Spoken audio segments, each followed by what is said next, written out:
Hello बच्चों लोग, कैसे हैं आप सब। बच्चों, स्वागत है आप सबका हमारे यूट्यूब चैनल डिजिटल पेन पे। बच्चों, इस वीडियो लेक्चर में इस क्लास में हम आज 9th क्लास का फर्स्ट चैप्टर, जिसका नाम है हमारे आसपास के पदार्थ के पाठगत प्रश्न उत्तर करने वाले हैं। यानी कि जो आपके चैप्टर है उसके बीच बीच में कुछ क्वेश्चंस दिए हैं, ठीक है। अलग अलग पेजों पे कुछ क्वेश्चंस दिए हैं, उसके आंसर हम करने वाले, ठीक है। तो चलिए स्टार्ट करते हैं। बस इस चैप्टर को हमने अच्छे से समझ लिया है। अगर आप समझना चाहते हैं तो आप वीडियो जाके देख सकते हैं, चैनल पे विज़िट करके। ये सारे नोट्स हैं, ठीक है। तो इस चैप्टर में हम पाठ के जो आपके बीच बीच में के क्वेश्चन है वो करने वाले हैं। देखिए पेज नंबर, आपके जो पेज नंबर 4 है उस पर ये क्वेश्चन दिए हैं, ठीक है। 4 क्वेश्चन उस पर दिए हुए हैं। पहला क्वेश्चन कह रहा है कि निम्नलिखित में से कौन से पदार्थ हैं। यानी कि कुछ ये आपके चीज़ें दे रखी हैं, बोल रहा है कि इसमें से कौन से पदार्थ है और कौन से पदार्थ नहीं है, आपको छांटना है। तो ये छांटने से पहले आपको पता होना चाहिए बच्चों कि पदार्थ के क्या क्या गुण होते हैं, ठीक है। एक मिनट, ओके। तो आपको पता होना चाहिए कि पदार्थ के क्या क्या गुण होते हैं बच्चों। पदार्थ छोटे छोटे कणों से मिलकर बने होते हैं। इनके कणों के बीच खाली जगह होता है, ठीक है। तो ये सारे पदार्थ के गुण हैं। और पदार्थ जो होते हैं उन सभी पदार्थों के द्रव्यमान होते हैं। तो इन सारी चीज़ों में से आपको छांटने के कौन से पदार्थ हैं, कौन से पदार्थ नहीं हैं। तो देखिए कुर्सी क्या पदार्थ है। कुर्सी कणों से मिलकर बनी हुई है। हाँ जी, कुर्सी पदार्थ है। वायु, वायु भी छोटे कणों से मिलकर बना पदार्थ है। स्नेह, स्नेह मतलब किसी के लिए हम प्रेम की भावना दिखाते हैं, मतलब, ठीक है। तो वो स्नेह क्या पदार्थ है? नहीं बच्चों, स्नेह पदार्थ नहीं है, क्योंकि हमारी कोई फीलिंग्स है, ठीक है। जैसे हम किसी से नफरत कर रहे हैं, प्यार कर रहे हैं, किसी पे गुस्सा कर रहे हैं, तो ये कणों से मिलकर नहीं बनी है फीलिंग्स, ये पदार्थ नहीं है, ठीक है। गंध, गंध बताइए। जो जैसे मान लीजिए खाना बन रहा है कहीं, तो उस खाने की जो कण खाने के जो कण होते हैं छोटे छोटे, वो हवा में मिलकर हमारे नाक तक पहुंचते हैं, तो हमें उसकी गंध आती है, यानी उसको हम सूंघ पाते हैं। यानी कि जो गंध होते हैं वो भी छोटे कणों से मिलकर बनी हुई है, तो ये गंध भी पदार्थ है। घृणा यानी नफरत, नफरत पदार्थ नहीं बच्चों, क्योंकि एक फीलिंग है। बादाम पदार्थ है। विचार है, सॉरी विचार भी नहीं है, क्योंकि हम कोई चीज़ सोच रहे हैं, तो ये भी कोई कणों से मिलकर नहीं बनी हुई है। शीत ये है। नींबू पानी पदार्थ है। इत्र की सुगंध, इत्र हम जब कोई परफ्यूम लगाते हैं तो हम तक उसकी खुशबू कैसे आ रही है, उसकी खुशबू उसके छोटे छोटे कण होते हैं जो हवा में मिल जाते हैं, फिर हम तक पहुँचते हैं, तो हमें इत्र की सुगंध आती है। तो इसका मतलब ये भी क्या है, ये भी पदार्थ है, ठीक है। देखिए आंसर क्या लिखा है। कुर्सी, वायु, बादाम, शीत, नींबू पानी, गंध और इत्र की सुगंध जो है वह सब पदार्थ हैं, क्योंकि इनका कुछ द्रव्यमान है होता है और ये स्थान घेरते हैं, ठीक है। और ये छोटे छोटे कणों से मिलकर बने होते हैं, ठीक है। चलिए आगे बढ़ते हैं। दूसरा क्वेश्चन कह रहा है कि निम्नलिखित प्रेक्षण के कारण बताइए। कह रहा है कि नीचे कुछ चीज़ें लिखी हैं, बताइए ऐसा क्यों होता है। गर्मा गर्म खाने की गंध कई मीटर दूर से ही आपके पास पहुंच जाती है, लेकिन ठंडे खाने की महक लेने के लिए आपको उसके खाने के पास जाना पड़ता है। कह रहे हैं कि जब कोई गर्मा गर्म खाना रहता है तो उसकी सुगंध आप तक आसानी से पहुंच जाती है। खुद ही, मतलब कहीं खाना बन रहा होता है तो आपको खुद पता चल जाता है कि अच्छा उधर कुछ ऐसी चीज़ें बन रही है, यानी आप सूंघ के पता कर लेते हैं। लेकिन वही खाना अगर ठंडा हो गया होता है तो उसकी सुगंध हम तक नहीं आती है, हम कहीं भी बैठे रहें तो ऐसा क्यों होता है। ठीक है, देखिए क्या लिखा है। गर्मा गर्म खाना या ठंडा खाना दोनों ही कड़ों से मिलकर बने होते हैं, ठीक है। ये भी कड़ों से मिलकर बना है, ये भी ठंडा खाना ये भी कड़ों से मिलकर बना हुआ है, ठीक है। और तापमान बढ़ने पर कण की गतिज ऊर्जा बढ़ जाती है, ठीक है। ये देखिए सारी चीज़ें क्या है, किससे बनी है, कणों से मिलकर बनी हुई है। जब बच्चों टेम्परेचर बढ़ता है डिग्री सेल्सियस में या फ़ारेनहाइट्स में, किसी में भी हम टेम्परेचर बढ़ाते हैं, मान लीजिए हम इसके नीचे आग लगा रखी है, यानी टेम्परेचर बन रहा है, खाना बन रहा है, तो इसके जो कण होंगे बच्चों, ये कण में गतिज ऊर्जा आ जाती है, ये हिलने लगते हैं। गतिज ऊर्जा आती है, इसका मतलब जिसके अंदर गतिज ऊर्जा होती है वो इधर उधर मूव कर सकता है, उधर उधर जा सकता है। तो गर्म खाने के पास तापमान ज़्यादा होता है तो इसके कण ज़्यादा हिल पाते हैं, इसलिए इसके कण हवा में ज़्यादा दूर तक चले जाते हैं और उसकी सुगंध हमें दूर से ही आ जाती है। और इसके कणों के पास तापमान नहीं होता तो ये इनके पास गतिज ऊर्जा भी नहीं होता है, ठीक है, इसलिए इसकी सुगंध हम तक नहीं पहुँच पाती है।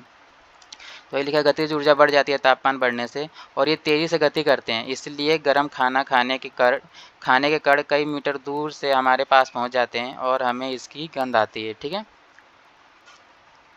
देखिए तीसरा क्वेश्चन कह रहा है स्विमिंग पूल में गोताखोर पानी काट पाता है, इस पदार्थ का इससे पदार्थ का कौन सा गुण प्रेक्षित होता है। कह रहा है कि जो स्विमिंग पूल होता है उसमें अगर कोई तैर रहा है, जो गोताखोर होते हैं जो डाइवर्स होते हैं, जो डाइविंग करते हैं पानी के अंदर, या जो तैराक होते हैं, वो पानी को काट काट के तैरते हैं बच्चों, हाथ से आपने देखा होगा। तो आखिर पानी को कैसे काट पाते हैं? इससे पदार्थ का कौन सा गुण पता चल रहा है? तो इससे ये गुण पता चल रहा है बच्चों, देखिए क्या लिखा है, स्विमिंग पूल में गोताखोर पानी काट पाता है। इससे हमें पदार्थ का यह गुण पता चलता है कि पदार्थ के कणों के बीच रिक्त स्थान होता है। ठीक है, ये जो कण होते हैं, मान लीजिए पानी के कण हैं, तो इनके बीच में खाली जगह होता है, जिसके वजह से इसको पानी काट काट के जो गोताखोर होता है वो तैर पाता है। ठीक है, यानी कणों के बीच क्या रिक्त स्थान होता है। चौथा क्वेश्चन, नहीं, पदार्थ के कणों की क्या विशेषताएं होती हैं? जो पदार्थ के छोटे छोटे कण होते हैं उनकी विशेषताएं क्या हैं? ये कई बार क्वेश्चन आ जाता है, तो आपको ये याद करना है। ठीक है, इंपॉर्टेंट क्वेश्चन है ये।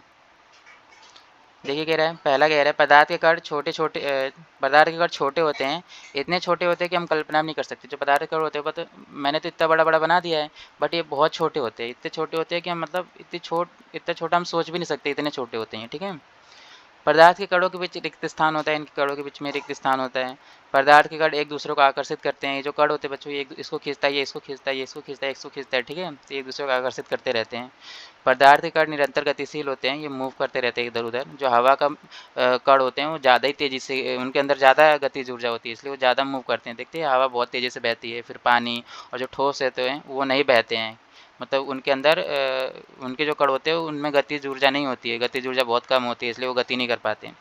पदार्थ के कण निरंतर गतिशील होते हैं, यानी उसके पास गतिज ऊर्जा होती है। ठीक है, तो ये है पदार्थ की विशेषताएं। 4 पॉइंट है, आपको याद करना है, ये सारी चीज़ें इंपॉर्टेंट चीज़ें हैं। ठीक है,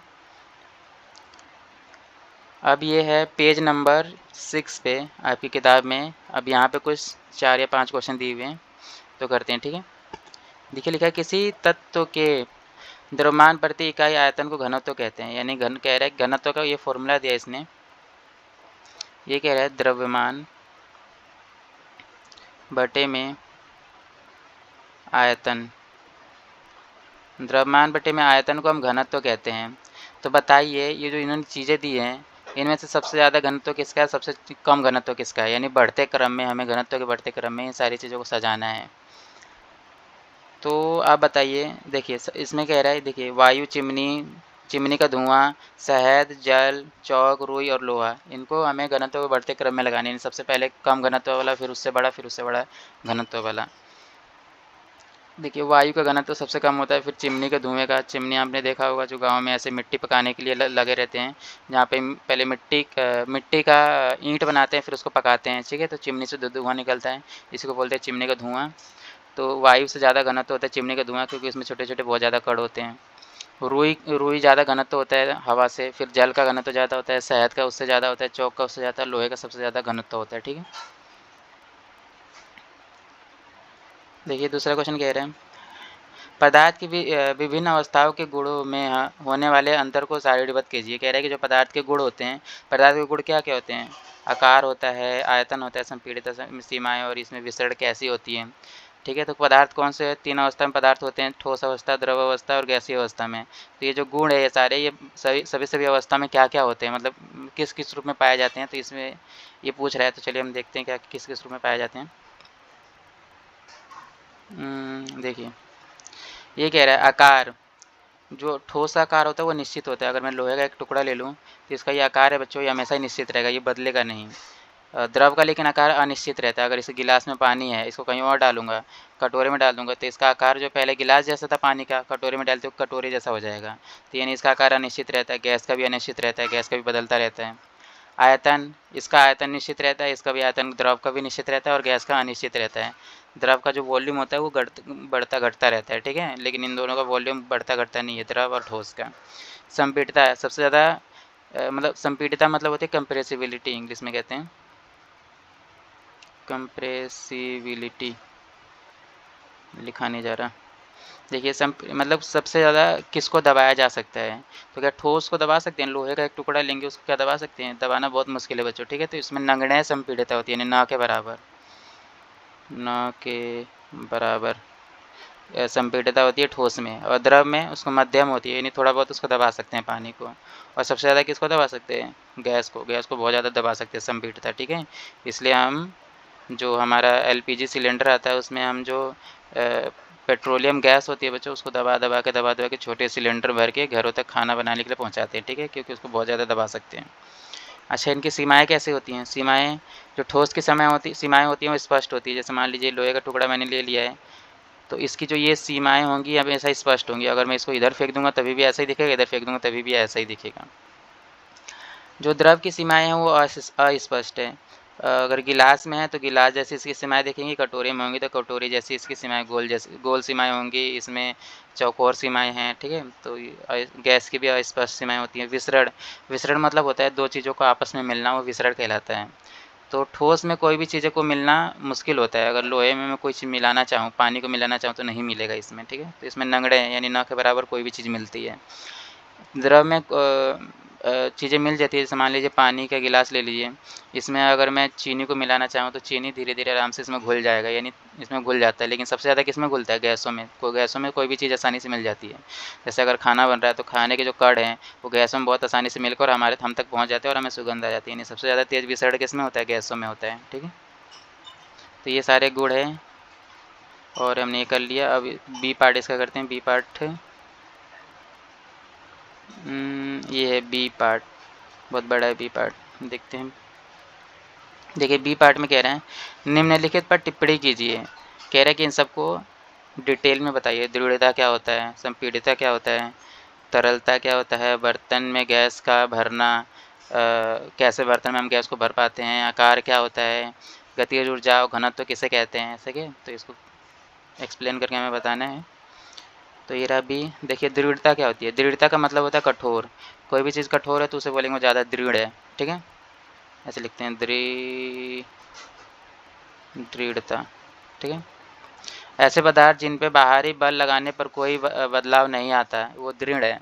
जैसे मान लीजिए लोहे का टुकड़ा है, इसको मैं दबाऊंगा, इसको इधर से धक्का दूंगा, इधर से धक्का दूंगा तो ये पचकेगा नहीं आसानी से, यानी ये बहुत दृढ़ है, बहुत कठोर है, ठीक है। ठोस पदार्थों में सबसे ज़्यादा दृढ़ता पाई जाती है, यानी जो ठोस होते हैं सबसे ज़्यादा कठोर वही होते हैं। संपीड़िता क्या होती है? मैंने बताया जिसको दबा सकते हैं। संपीड़िता का मतलब दबने की क्षमता, यानी सबसे ज़्यादा कौन दबता है उसकी ज़्यादा संपीड़िता होगी। अतः गैस पदार्थों में संपीड़िता सबसे अधिक होती है, ठीक है। गैस को हम सबसे ज़्यादा दबा सकते हैं क्योंकि गैसों में कणों के बीच सबसे ज़्यादा रिक्त स्थान होता है। जो गैस के कण होते हैं दूर दूर होते हैं, इनको दबाएंगे तो कण पास पास में आएंगे, नहीं आसानी से ज़्यादा दब जाएंगे क्योंकि इसके कण जो हैं दूर दूर हैं और ठोस के गैस बिल्कुल पास पास होते हैं। तो इसके जो कण है वो पास पास में, तो इसको दबाना भी मुश्किल होगा क्योंकि खाली जगह है नहीं, तो कण कहाँ जाएंगे, तो दबा भी नहीं पाएंगे, ठीक है। तो सबसे ज़्यादा किसको दबा सकते हैं बच्चों? गैसों को, क्योंकि इनके बीच में क्या है? रिक्त स्थान ज़्यादा है। तरलता किसे कहते हैं? पदार्थ का वह गुण जिसके कारण वो बह सकता है, ठीक है। जैसे हवा बहता है, पानी बहता है, तो ये इनके गुण हैं, तो ये होते हैं तरलता। गैसों में सबसे अधिक तरलता होती है क्योंकि जो गैस होते हैं, जो हवा होती है सबसे ज़्यादा तेज़ बहती है। ठोस में सबसे कम और द्रव में मध्यम तरलता होती है, ठीक है। सबसे कम कौन बहता है? ठोस तो बह ही नहीं सकता, यानी सबसे कम इसी में तरलता है। और द्रव में बीच का होता है, ना ज़्यादा होता है ना कम होता है। बर्तन में गैसों का भरना। बर्तन में हम गैसों को कैसे भर पाते हैं? गैसों के कणों के बीच अधिक रिक्त स्थान होता है, ठीक है। जो गैस के कण होते हैं वो बहुत दूर दूर होते हैं, तो इनके बीच में जो होता है खाली जगह काफ़ी ज़्यादा होती है। इसलिए जिस बर्तन में गैस को डाला जाता है वो उसको भर देता है और उसका आकार ले लेता है, ठीक है। जैसे अगर मैं किसी डब्बे में, किसी टीन के डब्बे में गैस को भरूँगा इसमें, तो थोड़ा सा ही गैस पूरे इस बर्तन को भर देगा क्योंकि इसके कण काफ़ी दूर दूर होते हैं, तो थोड़ा सा गैस इसको भर देगा और जिस बर्तन में डालूंगा उसी के जैसा शेप ले लेता है ये। आकार क्या होता है? किसी पदार्थ की स्पष्ट सीमाएँ आकार कहलाती है। जैसे लोहे का टुकड़ा ले लिया तो इसकी अगर ये 5 सेंटीमीटर का है, ये 3 सेंटीमीटर का है, तो ये क्या है? ये आयत है, ठीक है। यानी आयत का आकार का है, यानी इसकी अगर स्पष्ट सीमाएँ तो हम बता पा रहे हैं इसका आकार। अगर इसकी स्पष्ट सीमाएँ ही नहीं होंगी तो हम आकार कैसे बताएंगे? जैसे पानी का आकार नहीं बता सकते, पानी जिस बर्तन में डाला जाता है उसी का आकार ले लेता है, ठीक है। तो किसी पदार्थ की स्पष्ट सीमाएँ आकार कहलाती है। ठोस का आकार निश्चित होता है, यानी ठोस का आकार हम बता सकते हैं किस प्रकार का है। द्रव और गैस का आकार अनिश्चित होता है, हम बता नहीं सकते इनका आकार कैसा है, ठीक है। गतिज ऊर्जा क्या होती है? पदार्थ के कण निरंतर गतिशील होते हैं। जो कण होते हैं बच्चों पदार्थ को हमेशा इधर उधर घूमते रहते हैं, अतः इनमें गतिज ऊर्जा होती है, ठीक है। क्यों घूमते? क्योंकि इसके पास गतिज ऊर्जा है। घनत्व क्या होता है? द्रव्यमान प्रति इकाई आयतन, जो अभी हमने पढ़ा है, घनत्व किसे कहते हैं? घनत्व बराबर द्रव्यमान बटे में आयतन, ये लिखा है। द्रव्यमान प्रति इकाई आयतन को हम घनत्व कहते हैं। ठोस का घनत्व सबसे अधिक होता है, फिर सबसे उसके बाद बीच का कौन होता है, पानी का घनत्व, और सबसे कम घनत्व किसका होता है, हवा का। ठीक है, तो ये हो गया आपका क्वेश्चन पूरा। अब ये चलते हैं तीसरा क्वेश्चन। देखिए तीसरा क्वेश्चन कह रहे हैं इन सब के कारण बताने हैं आपको कि क्यों होता है ऐसा। गैस पूरी तरह उस बर्तन को भर देती है जिसमें इसे रखते हैं। कह रहे गैस को जिस बर्तन में रखते हैं उसको पूरी तरीके से क्यों भर देती है, क्योंकि गैसों के कणों के बीच में काफ़ी खाली जगह होता है। तो जिस बर्तन में डाला जाता है ये पूरा फैल जाता है उस बर्तन में। ठीक है, देखिए क्या लिखा है, गैस के कण के बीच काफ़ी अधिक स्थान होता है, इसलिए जिस बर्तन में गैस को डाला जाता है उसको भर देता है और इसका आकार ले लेते हैं। बी कह रहे हैं गैस बर्तन की दीवारों पर दबाव डालती है। ठीक है, इसका कारण क्या है, गैस के कण में गतिज ऊर्जा होती है, यानी जो गैस के कण होते हैं इनमें गतिज ऊर्जा इधर उधर घूमते रहते हैं तथा ये निरंतर गतिशील होते हैं, इसलिए गैस के अणु बर्तन के दीवारों से टकराते हैं। ठीक है, तो जिस बर्तन में हम गैस को भरेंगे इनकी गतिज ऊर्जा इधर उधर घूमेंगे तो इसके अणु होंगे वो हमेशा ही बर्तन की दीवारों से टकराते रहेंगे। ठीक है, तो इसलिए ये इनके दीवारों पर, बर्तन की दीवारों पर ये हमेशा ही दबाव डालते रहते हैं। ठीक है, सी कह रहे हैं लकड़ी की मेज ठोस कहलाती है। लकड़ी की मेज को हम ठोस क्यों कहते हैं, लकड़ी की मेज के कणों के बीच आकर्षण बल होता है तथा ये मेज का आयतन और आकार निश्चित है, इसलिए इस लकड़ी को मेज को हम ठोस कहते हैं। लकड़ी का जो मेज है बच्चों, इसका जो कण है वो पास पास में है और इनके बीच में आकर्षण बल काफ़ी ज़्यादा है, यानी काफ़ी तेज़ी से एक दूसरे को इन्होंने पकड़ रखा है। ठीक है, तो और इनका आकार आकार और आयतन ये भी निश्चित है। तो ये सारी किसकी प्रॉपर्टी है, ये किसकी है, किसके गुण है ये सारी चीज़ें, जिसके आकर्षण बल ज़्यादा होता है, इनके कण पास पास में होते हैं, इनका आकार भी निश्चित होता है और आयतन भी निश्चित होता है। तो ये ठोस की तो प्रॉपर्टी है, ठोस के तो गुण है, इसलिए जो मेज का जो लकड़ी का मेज होता है वो ठोस कहलाता है। ठीक है, अगला कह रहा था डी कह रहा है हवा में हम आसानी से अपना हाथ चला सकते हैं, लेकिन एक ठोस लकड़ी के टुकड़े में हाथ चलाने के लिए हमें कराटे में दक्ष होना पड़ेगा। कह रहा है कि जो हवा है हम उसमें आसानी से हाथ घुमा सकते हैं, लेकिन अगर हमें लकड़ी के बीच से हाथ लेके जाना है तो हमें कराटा आना चाहिए। जैसे कराटे से जो कराटे जिनको जाता है वो लकड़ी को आसानी से तोड़ देते हैं, तो हम हवा में कैसे आसानी से हाथ चला सकते हैं, लकड़ी के टुकड़े के बीच में हाथ क्यों नहीं चला पाते हैं। तो इसका कारण है क्योंकि हवा के कण के बीच काफ़ी रिक्त स्थान होते हैं। जो हवा के कण होते हैं बच्चों उनके बीच में काफ़ी खाली जगह है, इसलिए हम इसके बीच में से अपना हाथ लेके चले जाते हैं। और ठोस लकड़ी के कणों के बीच रिक्त स्थान ना के बराबर होता है, जो जैसे ये मेज का है तो इनके कणों के बीच में खाली जगह है ही नहीं, तो इसलिए हम यहाँ से अपना हाथ नहीं लेके जा पाते। ठीक है, तो ये कारण। देखिए चौथा क्वेश्चन कह रहे हैं सामान्यतः ठोस पदार्थों की अपेक्षा द्रवों का घनत्व कम होता है। कह रहे हैं कि जो ठोस होते हैं उनसे जो द्रव होते हैं वो उनका घनत्व कम होता है, किससे, ठोसों से। लेकिन आपने बर्फ़ के टुकड़े को जल में तैरते हुए देखा होगा, पता लगाइए ऐसा क्यों होता है। कह रहा है कि जो ठोस होते हैं उनका घनत्व तो हमेशा ही ज़्यादा होता है, क्योंकि उनके जो कण होते हैं वो पास पास में होते हैं और द्रव के कम होते हैं। लेकिन जो बर्फ़ है उसका घनत्व नहीं, वो जो बर्फ़ है वो पानी के ऊपर क्यों तैरता है, क्योंकि बर्फ़ का घनत्व तो ज़्यादा होना चाहिए, यानी वो पानी में डूब जाना चाहिए, लेकिन वो क्यों तैरता क्यों है, क्यों इसलिए तैरता है क्योंकि जो बर्फ़ का घनत्व होता है वो जल के घनत्व से कम होता है, इसलिए बर्फ़ का टुकड़ा पानी पर तैरता है। ठीक है, बर्फ़ का जो घनत्व होता है वो पानी के घनत्व से कम होता है, बस आप इतना याद कर लीजिए। देखिए कह रहे हैं अब आगे बच्चों हम पेज नंबर 9 पे, पेज नंबर 9 पर भी आपके 4 या 5 कुछ क्वेश्चन दिए हुए हैं, तो इसको हम सॉल्व कर लेते हैं। ठीक है, कह रहे हैं निम्नलिखित तापमान को सेल्सियस में बदलें।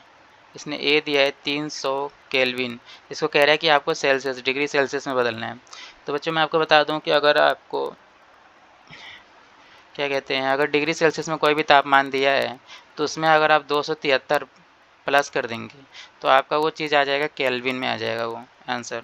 ठीक है, यानी इसने अगर केल्विन में दे रखा है 300 केल्विन दे रखा है तो इसमें से आपको 273 माइनस करना होगा। केल्विन में से 273 माइनस करेंगे तो आपका जो आंसर होगा वो डिग्री सेल्सियस में आ जाएगा। ठीक है, तो ए का देखिए 300 में से अगर हम 273 माइनस करेंगे, 10 में से 3 गया 7, 9 में से 7 गया 2 और यहाँ पे 0, यानी आपका जो आंसर आएगा 27 डिग्री सेल्सियस आ जाएगा ए का।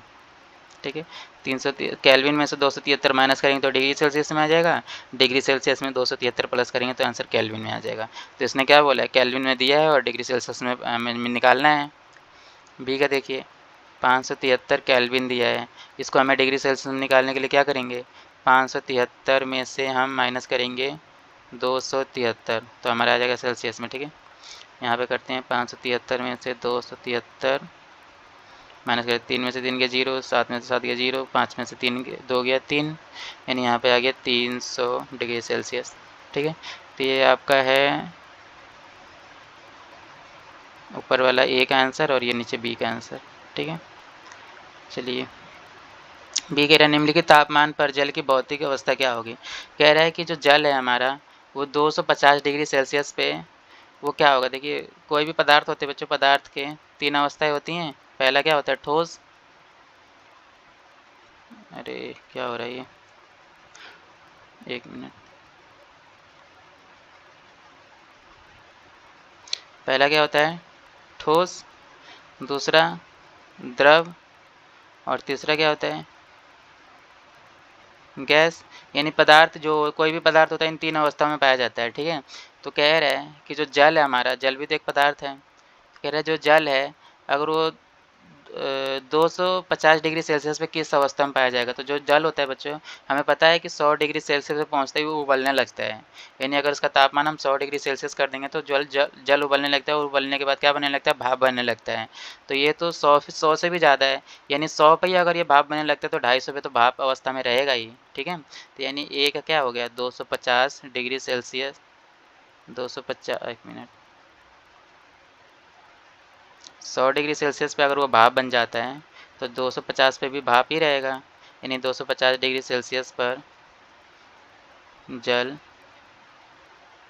जल वाष्प के रूप में रहेगा। ठीक है, जल वाष्प के रूप में रहेगा, या फिर आप बोल लीजिए गैस के रूप में रहेगा। इसकी अवस्था किस में रहेगी। ठीक है, ये ए का आंसर हो गया। बी का देखिए, ए का आंसर है 250 डिग्री सेल्सियस पर जल जलवाष्प के रूप में या फिर गैस के रूप में रहेगा। ठीक है, 100 डिग्री सेल्सियस पे क्या रहेगा बच्चों, मैंने बताया अभी 100 डिग्री सेल्सियस पे भी क्या होता है, जो जल होता है वो भाप बन के ऊपर उड़ने लगता है, यानी गैस बनने लगता है। तो 100 डिग्री सेल्सियस पे भी क्या हो जाएगा, जल जो है वो भी जलवाष्प के रूप में भी रहेगा। 100 डिग्री सेल्सियस पर जल वाष्प या फिर गैस के रूप में रहेगा। ठीक है, ये एक आंसर, ये बी का आंसर। चलिए आगे बढ़ते हैं। तीसरा कह रहा है किसी भी पदार्थ की अवस्था परिवर्तन के दौरान तापमान स्थिर क्यों रहता है। कह रहा है कि जैसे मान लीजिए हमने अगर एक बर्तन ले लिया, इसमें हमने बर्फ़ के टुकड़े ले लिया, फिर इस बर्तन को नीचे हमने गैस चालू कर दिया या आग लगा दिया, तो धीरे धीरे क्या होगा, इसका तापमान बढ़ेगा। मान लीजिए बर्फ़ का तापमान -50 डिग्री सेल्सियस है, तो धीरे धीरे बढ़ेगा, फिर -30 पहुँचेगा, धीरे धीरे फिर 0 डिग्री सेल्सियस पहुँचेगा, और 0 डिग्री सेल्सियस पे पहुँचते ही बच्चों क्या होगा, जो बर्फ़ होता है वो पानी बनना शुरू हो जाता है। यानी 0 डिग्री सेल्सियस क्या होता है, इसका गलनांक होता है। ठीक है, तो यानी जो बर्फ़ होता है वो गलने लगता है 0 डिग्री सेल्सियस पे और पानी बनना शुरू हो जाता है। तो फिर अभी हमने तापमान इसको दिए जा रहे हैं, बट एक टाइम पे आ गया ये 0 डिग्री सेल्सियस पे पहुँच गया, उसके बाद से इसका तापमान बढ़ ही नहीं रहा है। 10 मिनट के बाद हम देखेंगे तभी भी 0 डिग्री सेल्सियस रहेगा। अगर हम इसको 20 मिनट बाद भी देख रहे हैं तभी भी 0 डिग्री सेल्सियस ही रहेगा। इसका तापमान क्यों नहीं बढ़ रहा, ये पूछ रहा है। ठीक है, कि किसी भी पदार्थ की अवस्था परिवर्तन के दौरान तापमान स्थिर क्यों रहता है। जब ये पानी बनना शुरू हो गया है तो इसका तापमान क्यों नहीं बढ़ रहा है। ठीक है, तो इसका तापमान इसलिए नहीं बढ़ता है बच्चों, क्योंकि जो तापमान एक्स्ट्रा हम तापमान दिए जा रहे हैं वो तापमान क्या होता है, ये बर्फ़ अवशोषित करके पानी बदलने में सारी एनर्जी खर्च कर दे रहा है। ठीक है, तो इसी को हम बोलते हैं गुप्त ऊष्मा बोलते हैं, क्योंकि ये ऊष्मा कहाँ जाके छुप जा रही है, बर्फ़ के अंदर जाकर छुप जा रही है, तो इसी को गुप्त ऊष्मा भी कहते हैं। ठीक है, क्या लिखा है, पदार्थ के अवस्था परिवर्तन के दौरान दी गई ऊष्मा या गुप्त ऊष्मा पदार्थ के कणों के बीच आकर्षण बलों को तोड़ने के लिए खर्च हो जाती है। यानी कि जो ये बर्फ़ है इसको इसके जो बीच के कण होंगे उसको तोड़ तोड़ के अलग कर रही है, और अलग करने के बाद क्या बन जा रही है, पानी बन जा रही है। ठीक है, इसलिए पदार्थ का तापमान नहीं बदलता है, और ये जब तक तापमान नहीं बदलेगा जब तक पूरा पूरा बर्फ़ पानी नहीं बन जाएगा। ठीक है, ये हो गया तीसरे का आंसर। फोर्थ देखिए, वायुमंडलीय गैसों को द्रव में परिवर्तन करने के लिए कोई विधि सुझाइए। कि जो हमारा वायुमंडल गैस है उसको हमें द्रव में बदलना है, तो हमें कोई विधि सुझाइए। हमें पता है कि देखिए अवस्था जो होती हैं हमारी, कोई भी पदार्थ 3 अवस्था में पाई जाती है, द्रव, गैस और ठोस में। तो ये तीनों अवस्था कैसे बदलती हैं? 2 चीज़ों की वजह से बदलती हैं। पहला तो तापमान की वजह से और दूसरा होता है दाब की वजह से। ठीक है, तो इन्हीं दोनों का यूज़ करके हम गैस को द्रव में बदलेंगे। अब देखिए कैसे बदलेंगे। अवस्था परिवर्तन 2 कारणों से होता है। दाब परिवर्तन से होता है। दाब परिवर्तन करके अतः गैसों का दाब बढ़ाने से, अगर कोई गैस है उसका दाब बढ़ाएंगे तो गैस के कण पास पास में आ जाएंगे। मान लीजिए गैस के कण दूर दूर में है, इसको हमने चारों तरफ से दबा दिया इधर से इधर से, तो इसके कण क्या होंगे? पास पास में आएंगे, चिपक जाएंगे। जब थोड़े पास में आएंगे तो क्या बन जाएगा? ये द्रव बन जाएगा। ठीक है, जैसे गैस द्रव अवस्था में परिवर्तित हो जाता है। फिर दूसरा, एक तो दाब बढ़ा के करेंगे, दूसरा क्या करेंगे? तापमान बढ़ा के। तापमान परिवर्तित करके अतः तापमान कम करने पर, अगर हम टेम्परेचर कम कर देंगे तो जो गैस के कण हैं उसकी गतिज ऊर्जा भी कम हो जाएगी, यानी वो मूव इधर उधर नहीं करेंगे, कम मूव करेंगे। ठीक है, तो इसलिए जो कण है वो पास पास में आ जाएंगे और जो गैस है वो द्रव में परिवर्तित हो जाएगा। ओके, देखिए अब हम आगे बच्चों पेज नंबर 9 पे। ये 9 पे आपके भी यहाँ पे कुछ 4 क्वेश्चन दिए होंगे, 4 या 5 क्वेश्चन। ठीक है, देखिए कह रहा है गर्म शुष्क दिन में कूलर अधिक ठंडा क्यों हो जाता है, क्यों करता है। ठीक है, यानी अगर गर्मी का दिन होता है, बच्चे मैं सोच रहा हूँ कि यहाँ से कितने क्वेश्चन बचे हुए, 1 मिनट रुकिए।